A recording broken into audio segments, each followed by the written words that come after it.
Dante Falconeri. We spoke earlier. Good to meet you in person, Detective. Likewise. I'm requesting interdepartmental cooperation to investigate the murder of Austin Gatlin Holt. Okay. What do you need? I need to know that you don't have a conflict of interest, Detective.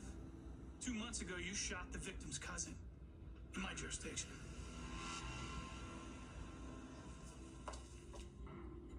If you had reasons to suspect there was a kidnapped victim being held in Pawtuck, we should have been your first call.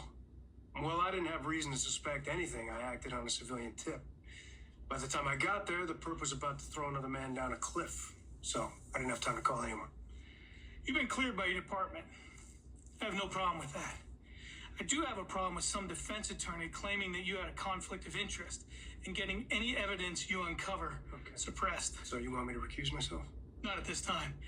That may change once we get a suspect and start building a case. In the meantime, I need your help questioning the victim's associates here in Port Charles. Oh, Detective Chase, good timing. This is Detective Briscoe from the Pawtuck PD, where Austin's body was found.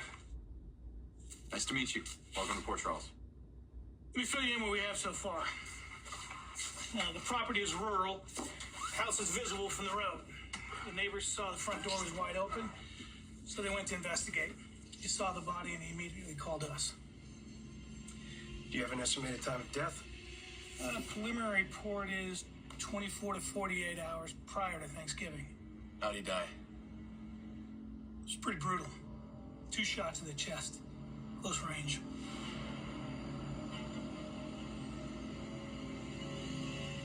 I was just telling Falconeri that I need help putting together a list of the victim's known associates. Well, Austin's cousin Mason is currently in the hospital, GH. But he's also been arrested for attempted murder and kidnapping.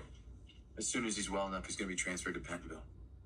He's injured and handcuffed to the bed, and there's a guard outside his door. It seems unlikely he'd be able to sneak out and murder his cousin.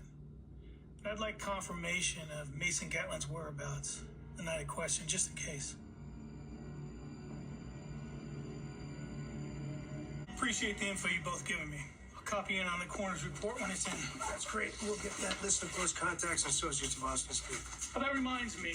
I understand that the victim had family besides Mason in Port Charles. Austin's father, Jimmy Lee Holt, was the illegitimate son of the late Edward Quartermain. I'm familiar with the name. Quartermains are a very influential family. People of their stature may not be happy with an illegitimate grandson showing up. How'd they feel about the victim? As far as I know, they didn't associate with him much. Then who did Austin associate with? Who was he close to? The kidnapping victim, David Jerome.